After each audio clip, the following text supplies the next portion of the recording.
तस्मै श्री गुरुवे नमः। बोलो श्यावर रामचंद्र महाराज की, बोलो सद्गुरु महाराज की जय।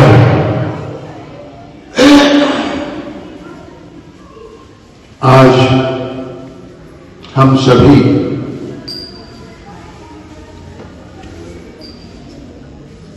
संत श्री आसाराम जी पूज्य महाराज जी के आश्रम में और उनकी प्रेरणा से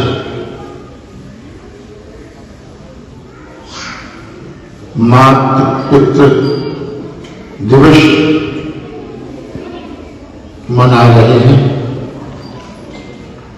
इस अवसर पर हमारे जम्मू महानगर के डिप्टी मेयर पूर्णा शर्मा जी हैं। यहाँ हमारे विनोद कपलिया के काउंसलर हैं और भी कंचन शर्मा जी हैं और भी विशिष्ट जन हैं। सामने हमारी माताएं, बहनें, बुजुर्ग, बच्चों और डॉक्टर प्रभाकर शास्त्री जी महाराज विराजमान है। और अभी आप महंत डॉक्टर सत्यनारायण दास जी महाराज के मुखारविंद से मातृ पितृ दिवस और आपने बहुत सुंदर तरीके से उद्बोधन दिया। हम सब यहां पर सनातनी लोग हैं, सनातन जिसका कोई अंत नहीं है। और हम सब संतों को, गुरुओं को और भारतीय संस्कृति को मानने वाले लोग यहां बैठे हैं। आप सब जानते हैं कि गोस्वामी जी ने रामायण के माध्यम से सारे मानव जाति को ऐसा संदेश, ऐसा ज्ञान, ऐसा शाश्वत ज्ञान दिया है जो कभी समाप्त नहीं हो सकता है, नष्ट नहीं हो सकता है। और इस ज्ञान को अगर यह मानव जाति विश्व में जहां भी रहती है, अगर अपने जीवन में उस संदेश को, उस ज्ञान को अपने जीवन में आचरण में लाए, तो मैं समझता हूं यह सारी मानव जाति सुख और शांति, समृद्धि को प्राप्त कर सकती है। रामायण में गोस्वामी जी ने बड़े सुंदर शब्दों में लिखा है,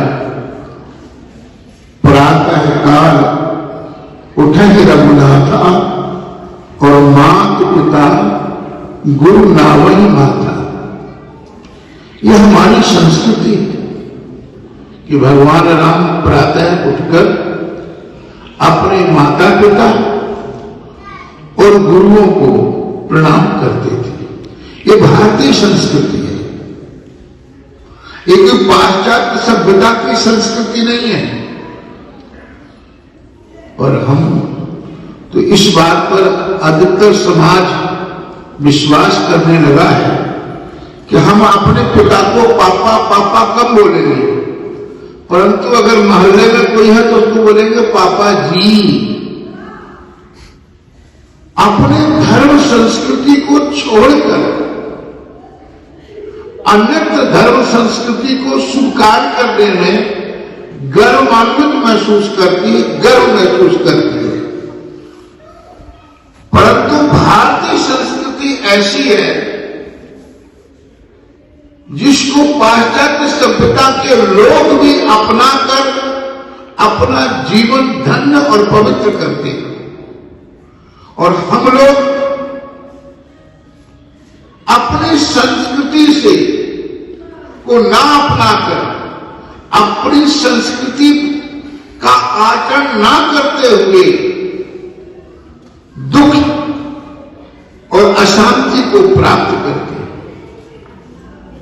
बड़े भाग मानुष तन पावा, हम सबको बड़े ही अच्छे कर्मों के द्वारा, संस्कारों के द्वारा यह मानव जीवन मिला है, और उस मानव जीवन के लिए जो देवलोक के निवासी हैं, जिनको हम देवता कहते हैं, वो भी ललायत रहते हैं कि हमको मनुष्य जन्म मिले, क्योंकि मनुष्य जन्म से ही आप कर्म कर सकते हो। पशु माता पिता का पूजन करते हैं, पक्षी माता पिता का पूजन करते हैं,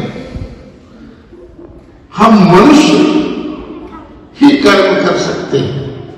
तो इस मानव जीवन को पाने के लिए लड़ाई रहते हैं, और हम मानव जीवन पाकर अपनी संस्कृति से दूर दूर चले जाते हैं। इतना बड़ा हमारा देश, इतना बड़ा हमारा मानव समाज भारतवर्ष में, हम भारतीय संस्कृति के संवाहक हैं। हम राष्ट्र धर्म, हमारी भूमि जो है ये संतों की भूमि है, ये गुरुओं की भूमि है। इस भूमि में हमारा जन्म हुआ है, ये बड़ी गर्व की बात है। हम मनुष्य बने हैं, मनुष्य घर में हमारा जन्म हुआ है। हम पशु पक्षी नहीं बन सके, मनुष्य बने। अगर मनुष्य जीवन मिला तो कोई विशेष मकसद है, कोई विशेष बात है। हमारे संतों ने सदा से यही संदेश, यही आशीर्वाद, यही उद्बोधन समाज को दिया है कि मातृदेवो भव, पितृदेवो भव, फिर नंबर आता है आचार्य देवो भव, और फिर हम परमात्मा का नंबर देते हैं। तो हमारे शास्त्रों में है मातृदेवो भव। जब हमारी संस्कृति में है मातृदेवो भव है, तो हम माता पिता को छोड़कर उनकी सेवा, उनका आशीर्वाद से विमुख होकर पाश्चात्य संस्कृति को अपनाते हुए, भाई बात यह है, आज जो हमारे यहाँ पर वृद्धाश्रम बने हुए हैं, उन वृद्धाश्रमों में यहाँ ये लाइट लगी है, अगर वो लाइट लगा दो तो मणि की लाइट लगा दो आप, सोने की दीवार बना दो आप, ऐसा वातावरण बना दो, पर माता पिता को वहां छोड़ दो तो उनको सुख नहीं मिलेगा, उनको शांति नहीं मिलेगी, चैन नहीं मिलेगा, जब तक अपने बच्चों को वो प्यार से दुलारेंगे नहीं, उनको आशीर्वाद नहीं देंगे।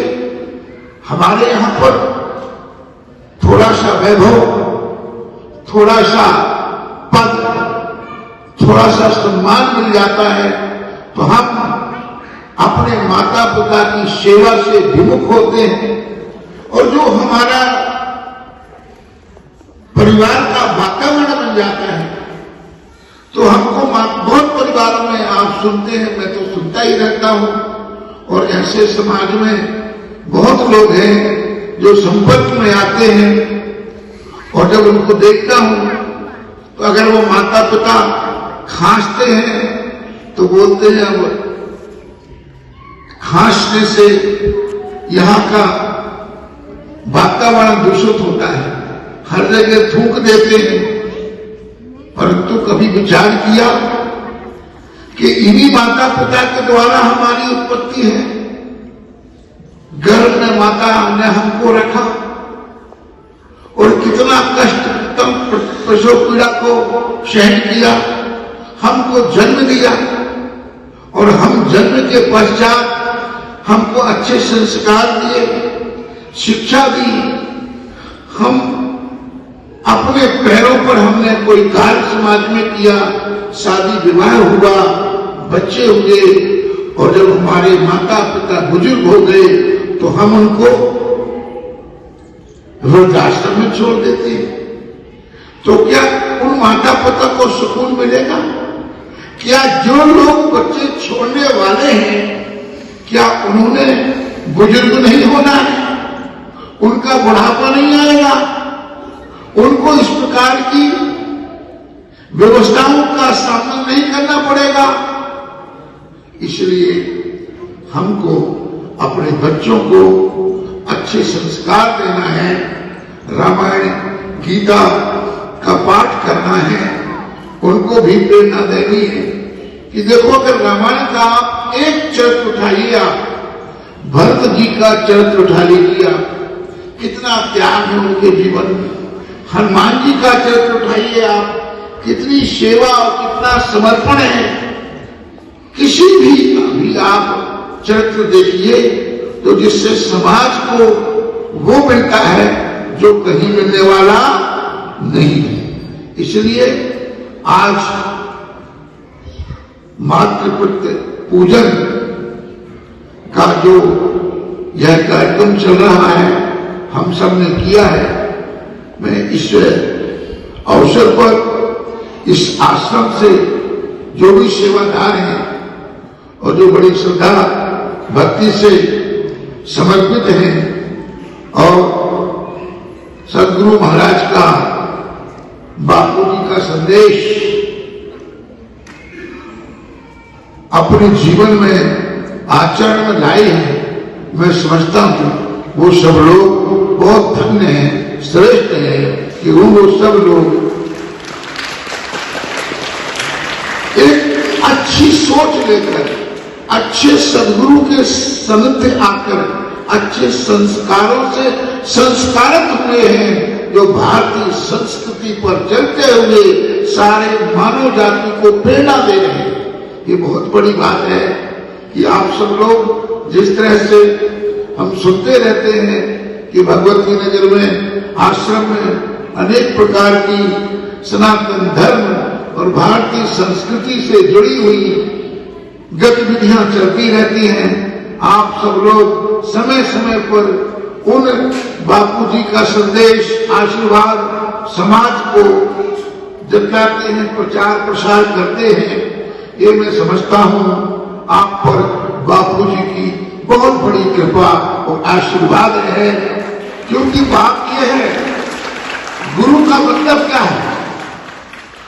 गुरु और रूप, जो अंधकार से प्रकाश में लाए, जो अच्छी चीज बताए, जो वो कहते हैं लाली मेरे लाल की जित देखो चित लाल, और लाली देखन में चली मैं भी हो गई था।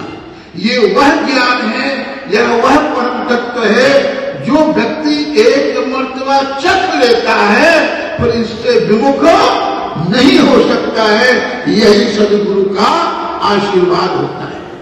तो मैं आप सब इस संस्था के साथ, आश्रम के साथ जुड़े हुए सब बंधु भगिनी भाइयों को बहुत बहुत साधुवाद देता हूं और भगवान श्री राम से यही अरदास करूंगा, प्रार्थना करूंगा कि आप पूज्य श्री संत आश्रम जी महाराज जी के जो संदेश है, जो उनका आप सबको प्रेरणा है, उस पर आप चलते रहिएगा और समाज को जगाने का कार्य, जो दशा मुक्ति का काम और ऐसे ऐसे काम हुए हैं, ये तो प्रकृति का नियम है कि कोई पूर्व जन्म का ऐसा जो कर्म मेरे भक्ति का रह जाता है, वो किसी ना किसी रूप में जीव को भोगना ही पड़ता है।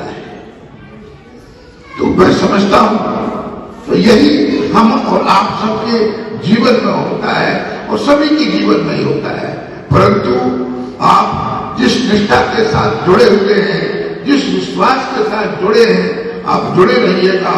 आपको गुरु महाराज आशीर्वाद देंगे और आप जिस आशीर्वाद से आपका कल्याण होगा, जिस आशीर्वाद से आपके घर में, परिवार में सुख शांति समृद्धि रहेगी, यह बहुत बड़ी कृपा है उनकी आप सब पर।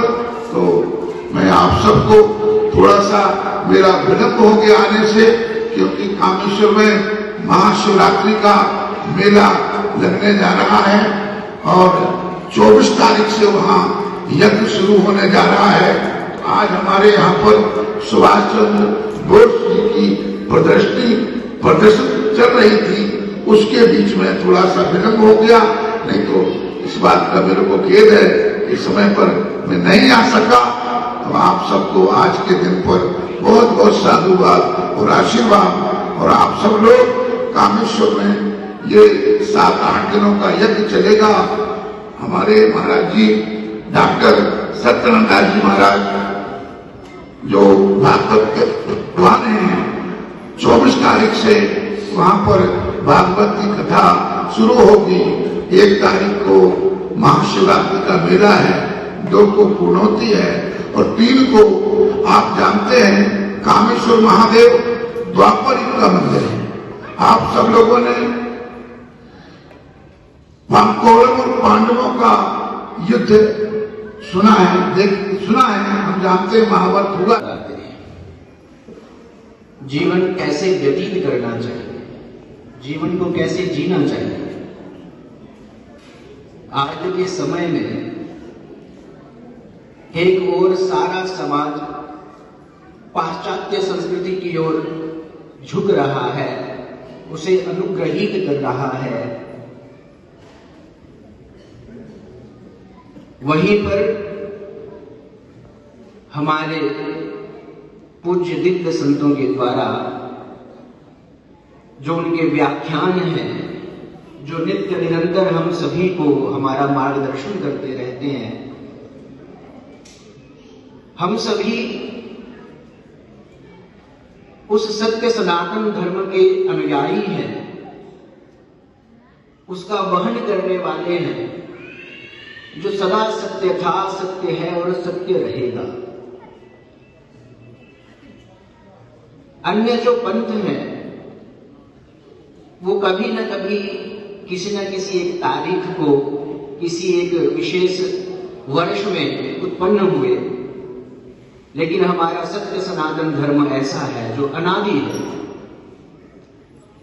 जो कब प्रकट हुआ ये कोई नहीं जानता। गीता में कहा है भगवान श्री कृष्ण ने, जातस्य ही ध्रुवोर्मृत्यु ध्रुवम जन्म मृतस्य च, जो पैदा हुआ है वो एक न एक दिन जाएगा। चाहे वो व्यक्ति हो, चाहे वो धर्म हो, चाहे वो कोई पंथ हो।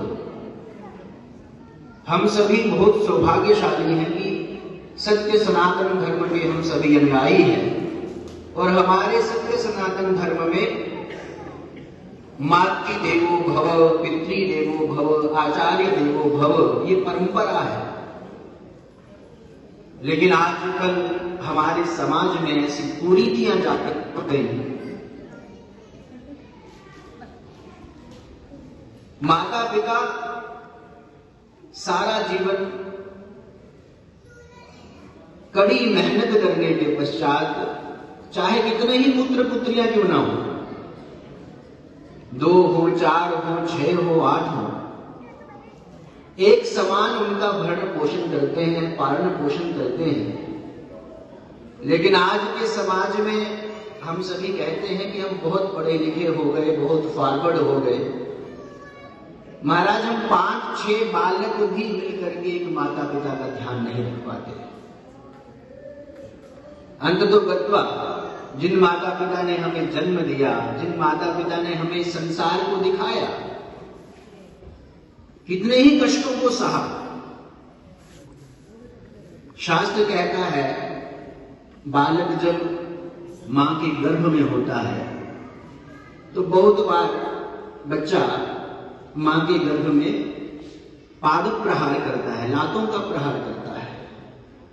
उत्क्षेपणम गर्भगतस्य पादयो, लेकिन मां जैसा कोई नहीं महाराज।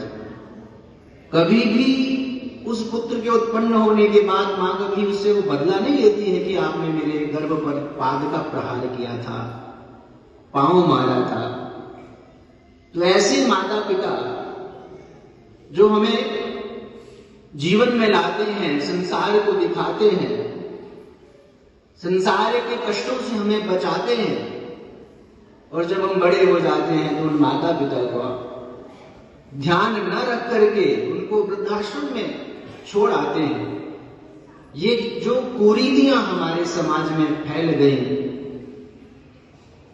हम इस बात को मानते गए कि हम बहुत पढ़े लिखे हो गए, हम बहुत फॉरवर्ड हो गए, पाश्चात्य संस्कृति की ओर झुकने लगे। पाश्चात्य संस्कृति के लोग हमारे सनातन धर्म की ओर आ रहे हैं, योगा अभ्यास कर रहे हैं, क्लासिकल संगीत सीख रहे हैं, शास्त्रीय संगीत सीख रहे हैं, लेकिन हमारे लोग पाश्चात्य संस्कृति की ओर ऐसे मुड़े कि मातृ दिवस भूल गए, पितृ दिवस भूल गए, गुरुजनों की सेवा भूल गए, और पता नहीं आजकल कौन कौन से ऐसे डे हैं जिन्हें वो मनाने में अपनी शान समझने लगे। परम पूज्य स्वामी जी महाराज का भी यही वचन है कि पाश्चात्य संस्कृति का अनुकरण न करके केवल सत्य सनातन धर्म को ही हम स्वीकार करें और पूर्ण रूप से स्वीकार करें। कल 14 फरवरी जो पाश्चात्य संस्कृति के अनुसार जिसे वैलेंटाइन डे कहते हैं, उसे न मना करके हम मातृ पितृ पूजन दिवस के रूप में, जैसे अभी यहाँ पर सभी ने बड़े प्रेम से मनाया, उसी प्रकार हम मनाएं, और जो भी हमारे संपर्क में जितने भी लोग हैं उन सबको भी इस पावन दिवस को इसी रूप में मनाने के लिए प्रेरित करें। आप सभी को हमारी ओर से मातृ पितृ पूजन दिवस की बहुत बहुत बधाई, हार्दिक शुभकामनाएं। जय श्री राम।